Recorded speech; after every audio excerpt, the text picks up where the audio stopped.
नमस्कार मंडळी, तर कसे आहात सगळेजण? बरे आहेत ना? तर मी भाविक पटेल तुमचं पुन्हा एकदा आपल्या यूट्यूब चॅनलवरती आणि आज आपण चाललो आहे आपल्या घरामध्ये नवीन मेंबर आणण्यासाठी. तर बघूया त्याला आणल्यावर आपल्या घरातल्यांचे काय रिएक्शन असणार आहे. तर आपण ज्या मेंबरला आणायला जातो आहे त्याला आणताना आपल्याला काही प्रॉब्लेम नाही होणार आहेत ना? तर बघूया या ब्लॉगमध्ये. तर चला सुरुवात करूया.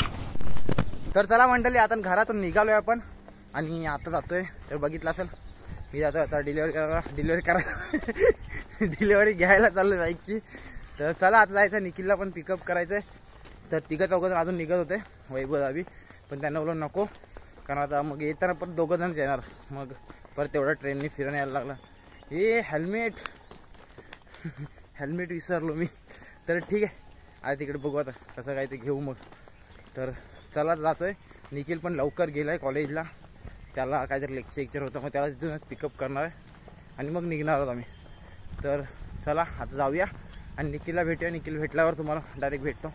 तर चला.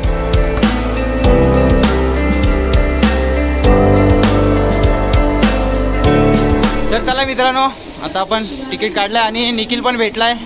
आणि हा हेल्मेट, तुम्ही जो हेल्मेट बघताय तो वैभव त्याला मगाशी कॉल केला आणि घड्याळ पण विसरलेलो, तर घड्याळ पण सांगितलं आणि हेल्मेट पण घेऊन आलं वैभवदा. तर चला निघूया. फासणी नको, लई गर्दी असेल. फासणी नको, 9:30 वाजलेच, गर्दी बेकार भेटेल. दोन्ही जाऊ चल, असं आपल्याजवळ 1.5 तास आहे. तर चला मित्रांनो, जातोय स्लो ट्रेनने डायरेक्ट दादरवरून चेंज करून डायरेक्ट मीरा रोडला. तर बघा जिथे व्हिडिओ करायला भेटेल तिथे भेटू आपण. चला. गर्दी बघून बेकारवाली फाटली आपली, म्हणून आम्ही आता डोंबिवली रिटर्न मारतोय. काय निखिल, बेकार गर्दी आहे ना? एकदम बेकार गर्दी आहे आणि 2-3 ट्रेन लेट आहे, त्याच्यामुळे अजून गर्दी आहे. तर चला डोंबिवली रिटर्न मारायची आपल्याला. चला भेटूया नंतर.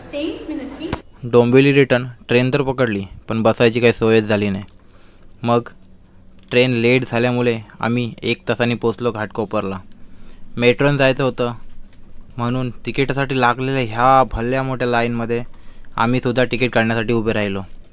तिकीट घेतल्यावर आम्ही मेट्रोमध्ये चढलो, पण तिकडेसुद्धा लोकल ट्रेनसारखीच गर्दी होती. अंधेरीवरून पुन्हा ट्रेन पकडली आणि आम्ही पोचलो मीरा रोडला.